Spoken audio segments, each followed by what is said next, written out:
주의 말씀을 묵상함이 내 영혼에 심히 좋은 아이다.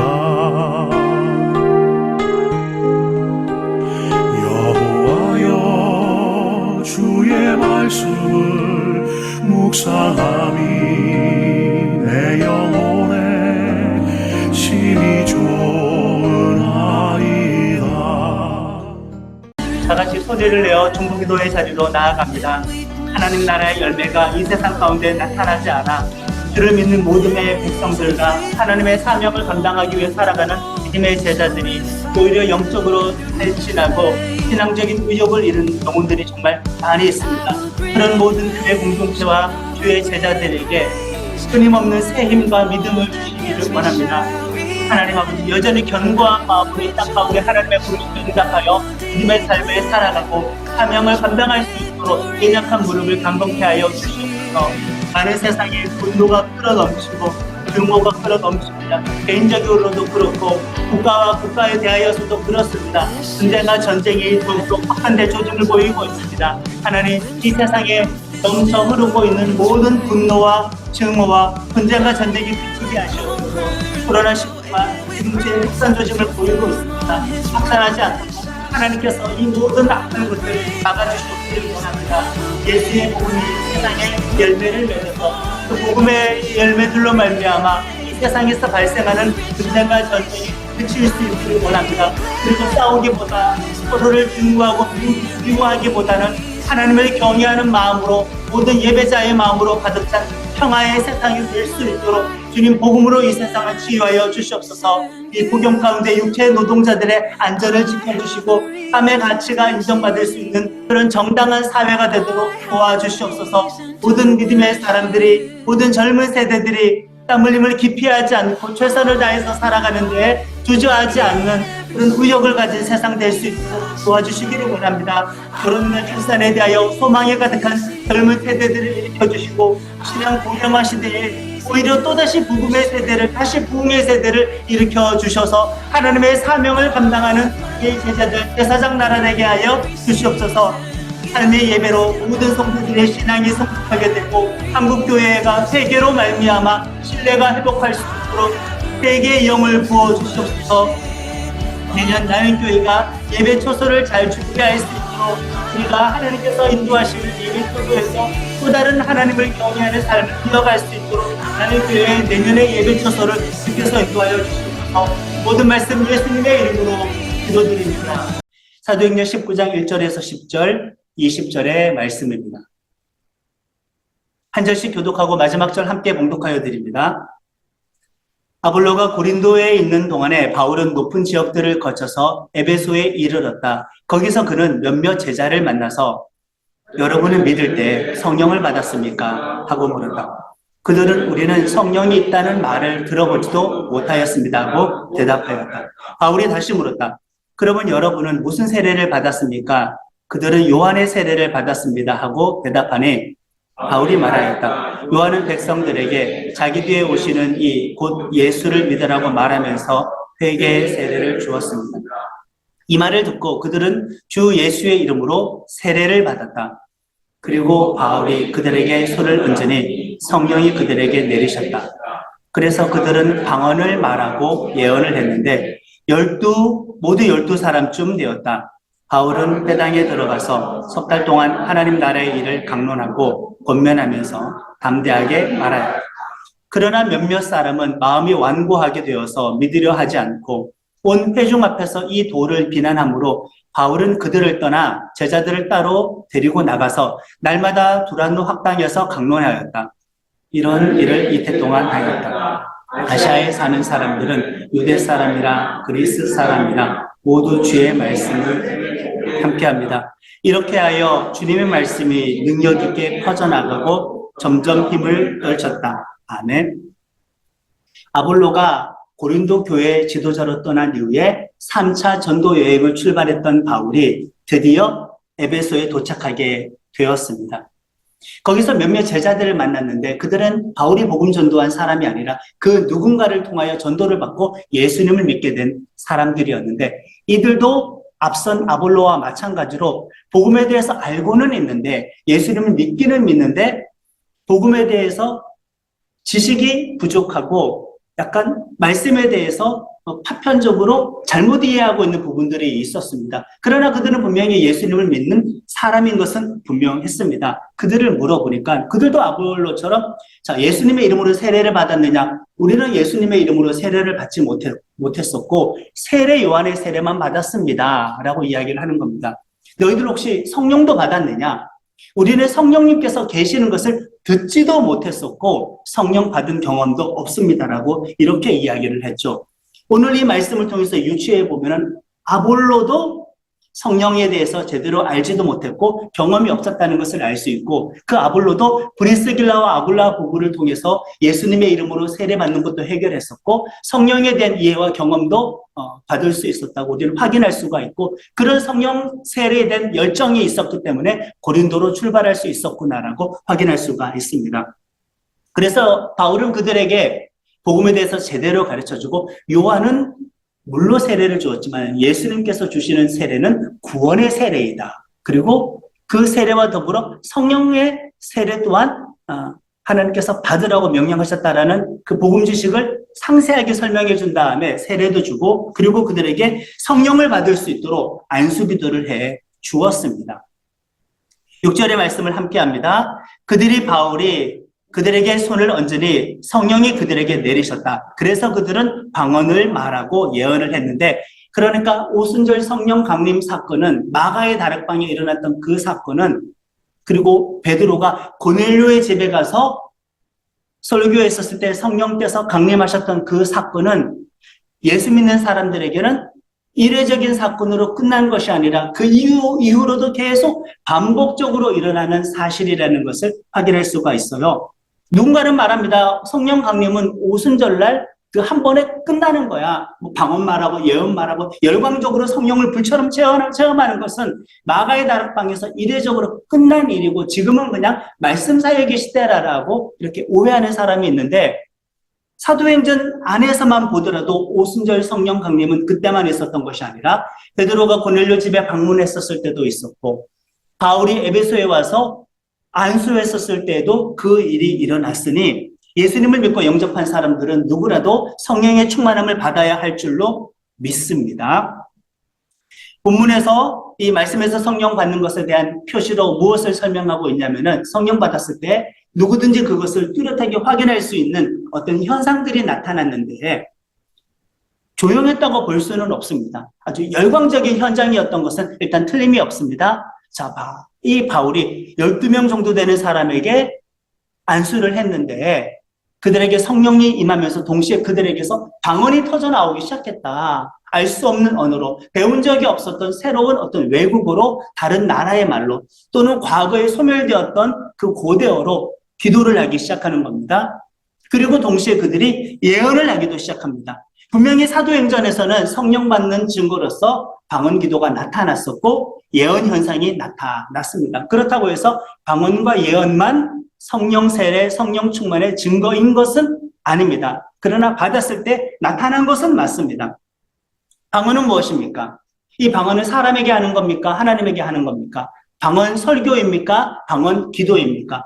방언은 기도입니다. 그러니까 방언은 하나님께 하는 거죠. 그러나 이 방언은 나의 영이, 나의 뇌, 나의 정신세계, 나의 이성, 나의 사고체계를 거치지 않고 나의 거듭난 영이 그 영의 언어로 직접 하나님께 기도를 드리는 것이니 나의 왜곡된 생각이 개입되지 않는 순수한 기도라고 할 수 있죠. 성령을 받았더니 하나님을 향한 기도가 순수해지는 겁니다. 하나님과의 간격이 더욱더 좁혀지는 겁니다. 하나님을 향하여 나타난 은사라는 그 의미가 있습니다. 또 성령 세례를 받았는데 어떤 은사가 나타났습니까?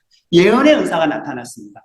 물론 성경 전체적인 의미로 예언의 범주에는 설교도 들어가고 성경 묵상도 들어가고 성경 강의도 들어가고 말씀 공부 다 들어가지만은, 그러나 여기에서 나타나는 그 예언은 그 의미보다는 좁혀서 하나님께 직접 어떤 말씀을 받아서 하나님의 말씀을 땅에 있는 사람들에게 전달하는 의미에서 예언 은사라는 것입니다. 그 예언 은사가 나타났습니다. 그러니 예언은 누구를 대상으로 합니까?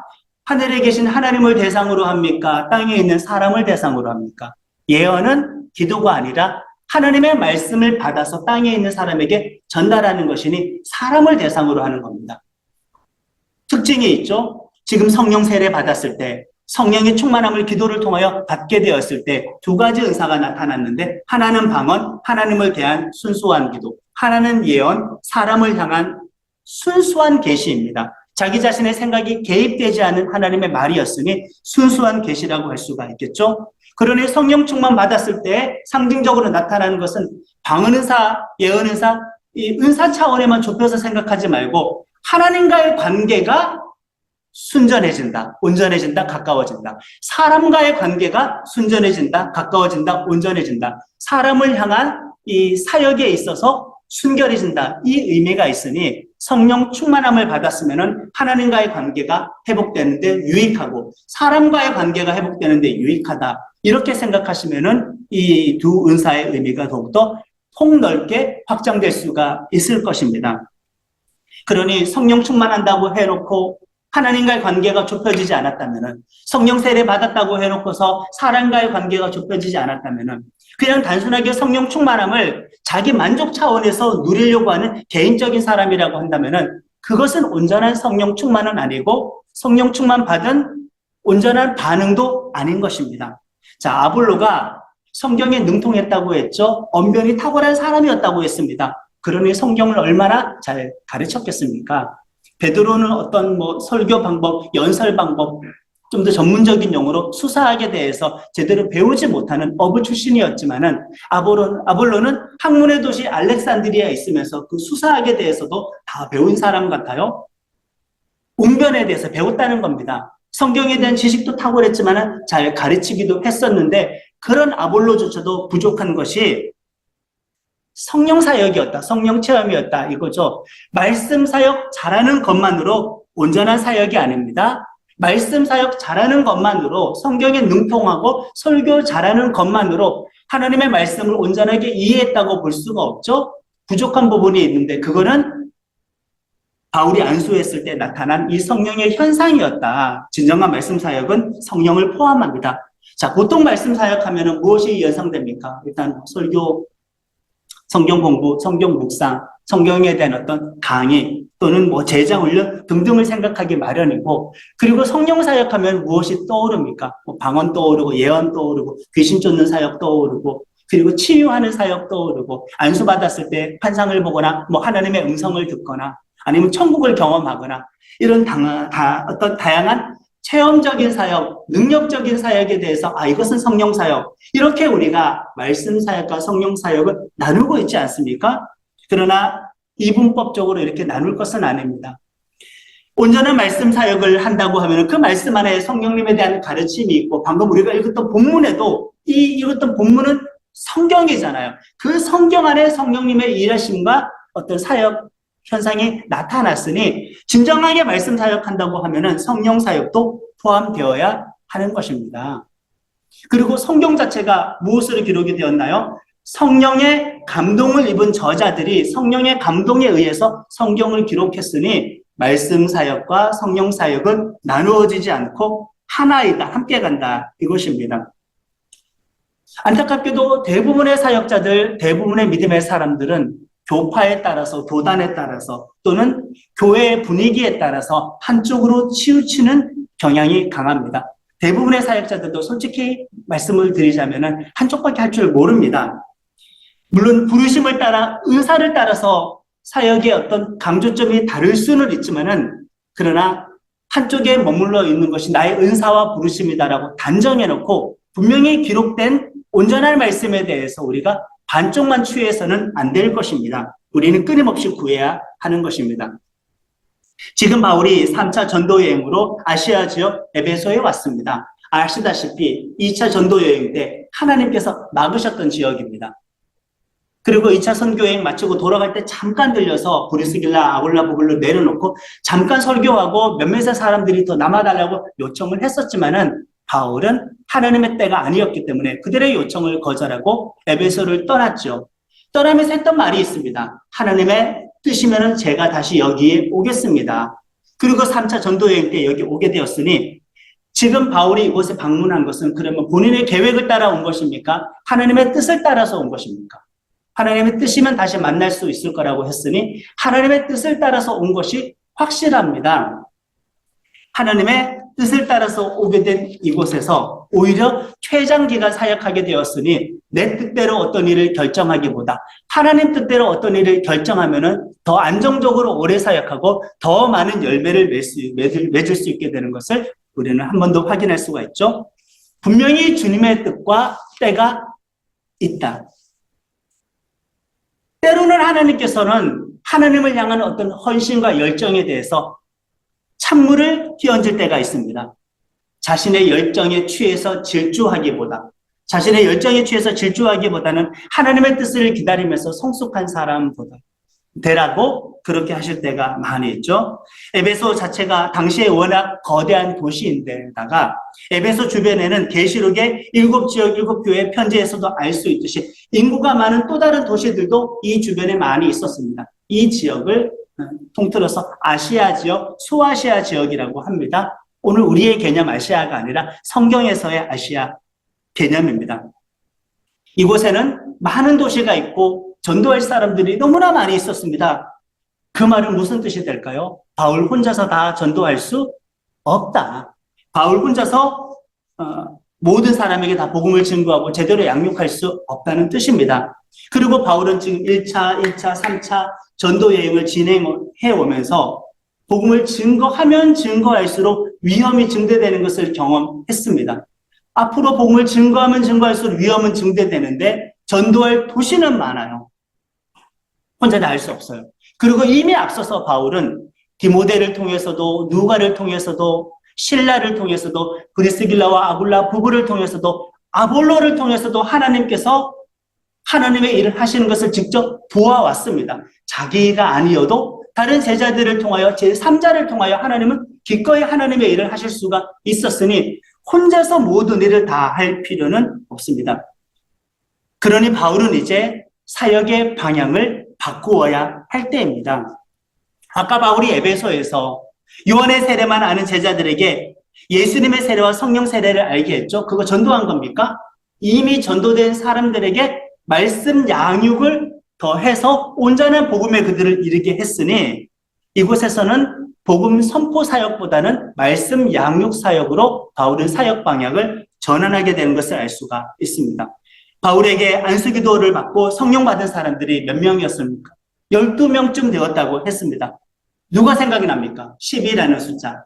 예수님의 12 제자가 생각나죠. 그 12명을 통하여서도 온 세상에 복음이 확산되었으니 바울은 이 12명만 잘 키워도 혼자 다 복음 증거하지 않아도 어차피 위험은 증가하게 되어 있으니 계속 혼자서 사역 다 하려고 하지 않고 제자 훈련만 열심히 해도 이 12를 통해서도 복음이 12 사도들처럼 온 세상에 확산될 수 있다는 것을 상징적으로 보여주는 그 숫자가 아닙니까? 그러니 12명이면 충분합니다. 8절과 9절의 말씀을 함께 합니다. 바울은 회당에 들어가서 석 달 동안 하나님 나라의 일을 강론하고 권면하면서 담대하게 말하였다. 그러나 몇몇 사람은 마음이 완고하게 되어서 믿으려 하지 않고 온 회중 앞에서 이 도를 비난하므로 바울은 그들을 떠나 제자들을 따로 데리고 나가서 날마다 두란노 학당에서 강론하였다. 바울이 회당에서 석 달 동안 설교를 하는데 이제 점점 충돌이 심해집니다. 바울의 선포 사역을 통해서는 충돌이 심해질 수밖에 없겠죠. 그런데 에베소는 3년 동안 장기 체류와 사역지라는 말이에요. 그러면 선포 사역보다 무슨 사역을 했기 때문에 장기 사역이 가능했을까? 소수의 제자들을 따로 선택을 했습니다. 구별을 해서 두란노라고 하는 강의실을 빌려다가 2년 동안 하나님의 말씀에 대해서 그 하나님의 말씀 전체 주제는 하나님 나라입니다. 그 하나님 나라에 대해서 2년 동안 제자 훈련 들어갔다는 겁니다. 훈련 사역으로, 말씀 양육 사역으로, 제자 양육 사역으로 바뀌게 된 거죠. 최초의 신학교라고 할 수가 있습니다. 에베소 주변 지역에 훨씬 많은 복음 전도자들을 배출할 수가 있게 되는 거죠. 이제는 바울이 가지를 않아도 에베소를 중심으로 그 주변에 있었던 여러 지역에 바울이 신학교에서 양육한 제자들을 통하여서도 복음이 더 멀리, 더 많이 전파될 것입니다. 계시록에 몇 개 교회 등장합니까? 소아시아 지역 7교회가 등장하게 되겠죠. 그러면 그때 성도들, 그 교회에 기초는 누가 마련했을까? 에베소에서 바울이 세운 이 신학교에서 배출된 전도자들을 통하여서 에베소 주변에 있었던 많은 도시가 복음화될 수 있었음이 확실합니다. 10절의 말씀을 함께합니다. 이런 일을 이태 동안 하였다. 아시아에 사는 사람들은 유대 사람이라 그리스 사람이라 모두 주의 말씀을 듣게 되었다. 아멘. 그 지역에서 개척된 교회에서 예수 믿는 사람들이 양육 좀 받고 싶다 그러면은 에베소에 와서 두란노 학당에서 바울에게 양육을 받으면 되는 것입니다. 이 양육은 참 안전합니다. 믿지 않는 사람과 전도를 하면은 자꾸 위협이 증가하고 충돌은 일어나겠지만 이미 믿는 소수의 제자들을 데리고 양육 사역하는 것은 충돌의 위험이 없습니다. 그러니 2년 동안 충분하게 사역할 수가 있었죠. 바울이 에베소에서 최장기 사역을 할 수 있었던 이유는 말씀 사역했기 때문이다. 양육 사역했기 때문이다. 제자 훈련 사역했기 때문이다. 선포보다 제자 훈련 사역에 집중했기 때문에 이 모든 일들은 가능했고 이것은 정말 효과적이었습니다. 자, 그러면은 바울이 말씀 사역했다고 해서 성령의 능력을 잃어버렸을까요? 바울은 지식만 무장된 사람이었을까요? 하나님에 대한 지식만 가득한 사람이었을까요? 바울은 말씀 사역에 집중했다고 해서 성령의 능력을 잃어버린 것은 아니었습니다. 필요에 따라서 성령의 능력 사역도 할 수 있었다. 다 같이 11절과 12절의 말씀을 함께 합니다. 하나님께서 바울의 손을 빌어서 비상한 기적들을 행하셨다. 심지어 사람들이 바울이 몸에 지니고 있는 손수건이나 두르고 있는 앞치마를 그에게서 가져다가 앓는 사람 위에 얹기만 해도 병이 물러가고 악한 귀신이 쫓겨나게 되었다. 내년 만에 우리가 성지순례 가면은 에베소라는 고대 도시를 보게 될 텐데 정말 엄청납니다. 건물과 기둥, 거리 곳곳에 다양한 신의 형상이 새겨져 있고 수많은 신전들도 우리 지체들이 보게 될 것입니다. 그리고 에베소는 2000년 전 기준으로는 다양한 종교가 번창했던, 인구도 거의 로마 제국에서 한 두세 손가락 안에 들어갈 정도의 대도시였는데 항구 도시였었습니다. 근데 지난 2000년 동안 몇 번의 지진이 있었고 어떤 지형의 변화로 말미암아 해수면이 바다가 몇 킬로 정도 물러나게 되어서 지금 가보시면은 에베소는 내륙 도시가 되어 있는데, 그러나 지금 가도 당시 항구로 향하는 그 돌이 깔린 대로를 확인할 수가 있습니다. 자, 많은 신들이 있었습니다. 많은 우상들이 있었습니다. 그리고 다양한 미신과 마술과 주술 신앙도 심각할 정도로 가득했던 도시가 바로 이 에베소였습니다. 그러니까 오늘날 우리말로 하면은 무당들도 많았다라는 겁니다. 우리가 알만한 무슨 제우스니 아테네니 여러 그런 로마 그리스 신들 말고도 그 외 다양한 잡귀신을 섬기는 무당들도 아주 많았다는 겁니다. 미신이 극심했던 도시였습니다. 하나님께서는 바로 그곳에서 바울을 통하여서 엄청난 능력이 나타나게 하셨는데, 이거 영적인 전쟁이죠. 능력 대결입니다. 바울이 직접 갈 수 없으면 사람들이 어느 정도까지 했냐면은 바울이 병자에게 직접 갈 수가 없어요. 귀신 들린 사람에게 직접 갈 수가 없어요. 그러면은 그 병자의 지인들이 귀신 들린 사람을 돕고 싶었던 어떤 기독교인들이 바울에게 가서 바울이 가지고 있는 손수건을 받아가는 겁니다. 바울이 두르고 있는 어떤 앞치마를 받아갑니다. 그리고 그 손수건이나 앞치마를 병자에게 덮어 씌우면은 병이 낫는 겁니다. 귀신 들린 사람에게 덮어 씌우면은 귀신이 떠나가는 겁니다. 대단한 능력이죠. 정말 이것은 극단적인 능력의 표현입니다.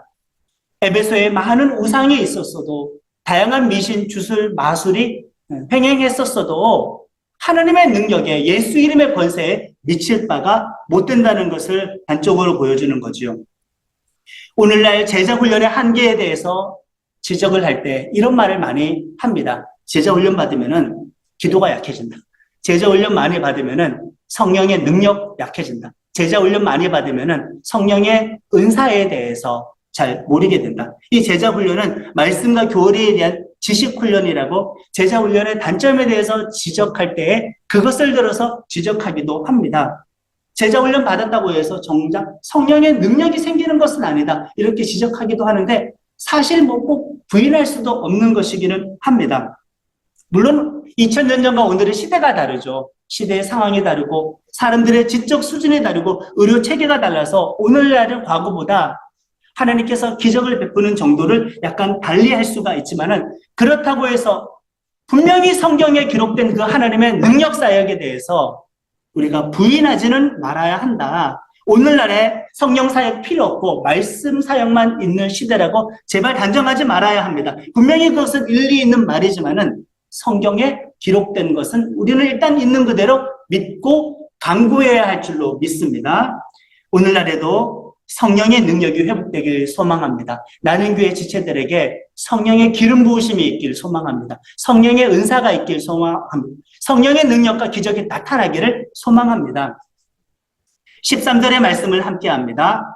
그런데 귀신 축출가로 행세하며 떠돌아다니는 몇몇 유대 사람조차도 바울이 전파하는 예수를 힘입어서 내가 너희에게 명령한다 하고 말하면서 악기 들린 사람들에게 주 예수의 이름을 이용하여 귀신을 내쫓으려고 시도하였다. 아멘. 에베소서의 주술을 활용해서 귀신 쫓는 무당들이 많이 있었습니다. 쉽게 말하면 귀신의 힘을 빌려서 귀신을 쫓는 사람들이 많이 있었는데 돈벌이가 잘 되었습니다. 그리고 에베소에는 이런 주술과 관계된, 마술과 관계된 책들도 넘쳐날 정도로 많이 제작이 되고 출판이 되었는데 고가의 책들이었습니다.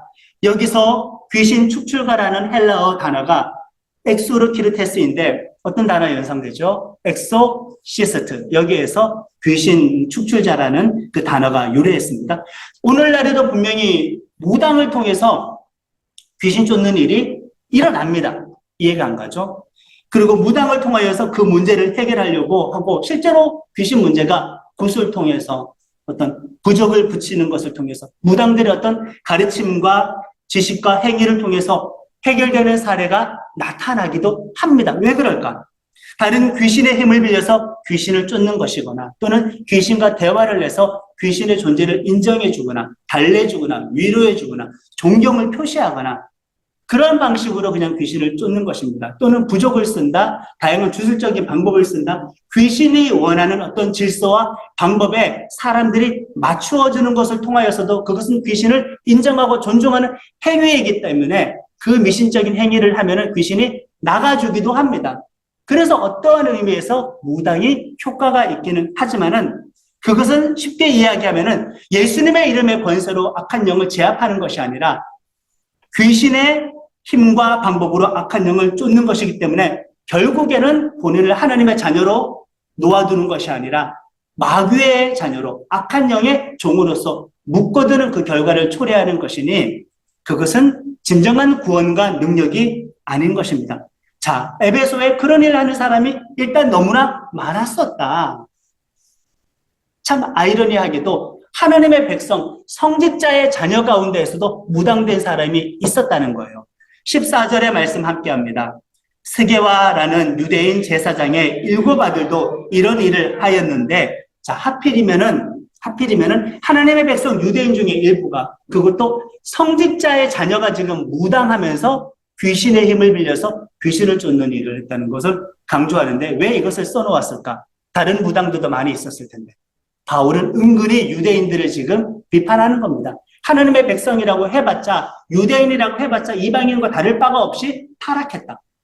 그들도 여전히 마귀에게 묶여있다. 그들도 여전히 회개하고 예수 믿어야 할 죄인이다라는 것을 돌려서 비판하고 있는 겁니다. 속된 말로는 지금 유대인들이 특권 없음을 속된 말로 까고 있는 것입니다. 그 아들 중에 하나가 본인들은 귀신을 쫓기 위해서 마술도 행하고 주술도 행하고 여러 가지 복잡한 방법을 써야 되는데 귀신의 비위를 맞춰주기 위해서.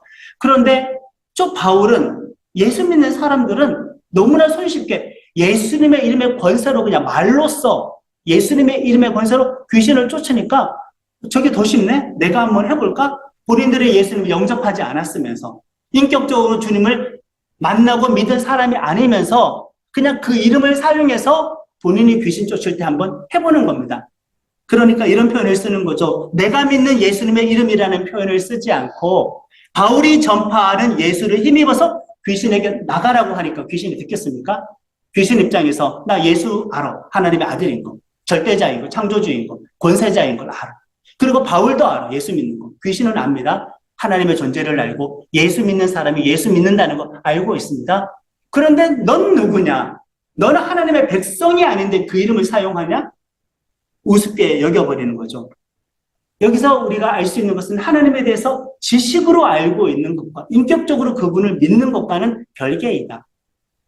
지식으로 알고 있는 것에는 능력이 안 따를 수 있지만 인격적으로 하나님을 알고 영접하는 것, 구원의 확신이 있는 자에게는 영적인 능력이 따를 수 있음을 여기서 우리 눈치챌 수가 있습니다. 그러니 예수님의 이름을 사용해서 한번 귀신 쫓는 일을 해보는데 무슨 일이 일어났느냐? 15절부터 17절을 함께 합니다. 귀신이 그들에게 나는 예수도 알고 바울도 알지만 당신들은 도대체 누구요? 하고 말하였다. 그리고서 악귀 들린 사람이 그들에게 달려들어 그들을 짓눌러 이기니 그들은 몸에 상처를 입고서 벗은 몸으로 그 집에게서 도망하였다. 이 일이 에베소에 사는 모든 유대 사람과 그리스 사람에게 알려지니 그들은 모두 두려워하고 주 예수의 이름을 찬양하였다. 에베소는 미신이 가득한 도시라고 했습니다. 무당도 많아요. 그리고 그 무당의 행위와 관련 책들도 많이 출판된 도시였습니다. 당연히 이토록 놀라운 기적은 소문이 파다하게 날 수밖에 없겠죠. 유대인들에게도 소문났어요. 그 일을 했던 애들이 유대인이었으니까. 그리고 이방인들에게도 소문이 파다하게 났습니다. 이거는 그냥 자동적으로 예수님의 권세가 에베소에 홍보가 된 것입니다. 모든 신보다 뛰어난 예수님, 모든 귀신들보다 뛰어난 예수님, 자동적으로 홍보가 되었습니다. 그래서 집단적으로 에베소에 있는 많은 무당들이 예수를 믿기 시작하는 겁니다.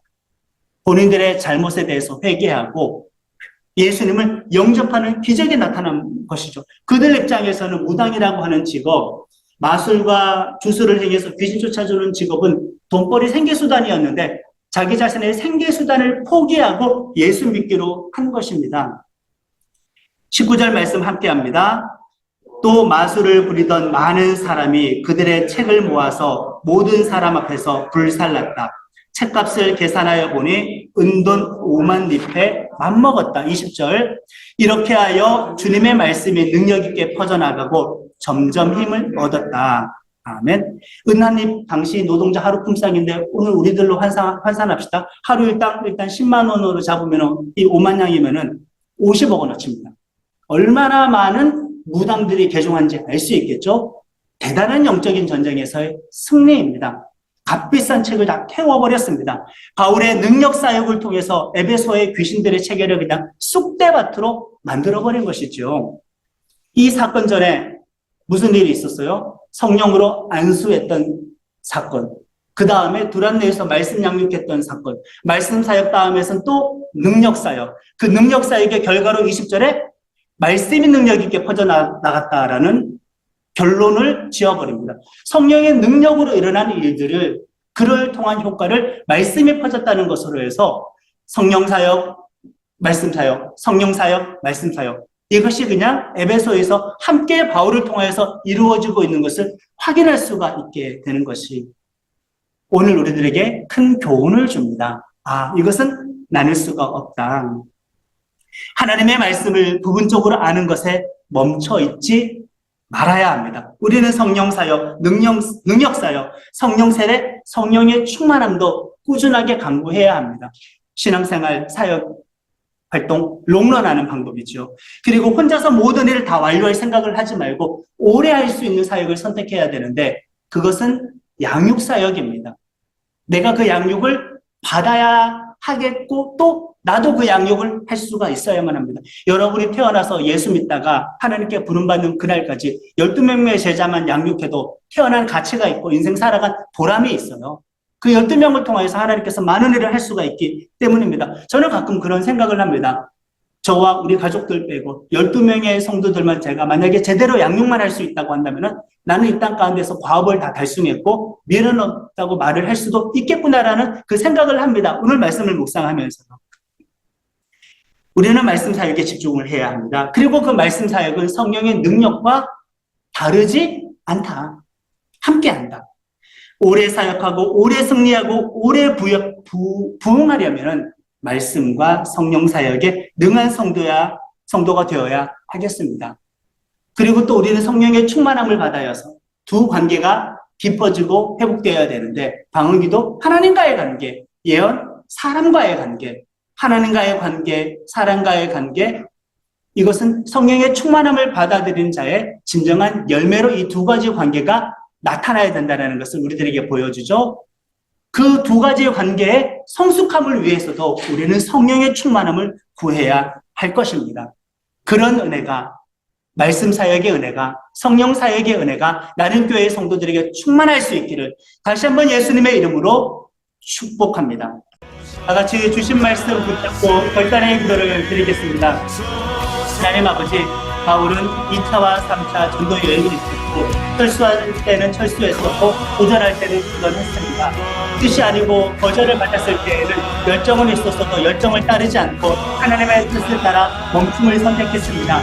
그러나 출발을 지시하셨을 때에는 다시 출발을 하였습니다. 우리들이 일과 휴식의 균형을 찾게 하시고 전진할 때와 멈출 때를 알게 지혜를 주시옵소서. 하나님의 말씀과 신앙에 대해서 각자 부분적으로 알고 있어요. 아볼로도 그렇고 안수를 받아 성령을 받았던 그 에베소의 12제자들도 그렇습니다.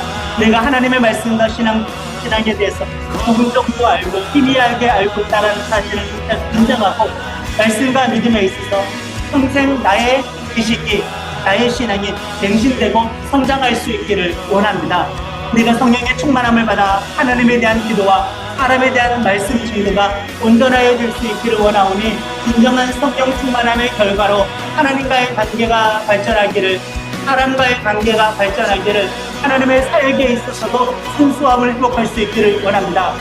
말씀 사역과 성령의 능력 사역에 대해서 모두 알기를 원합니다. 오늘날 복음 증거할 때 어려움을 느낍니다.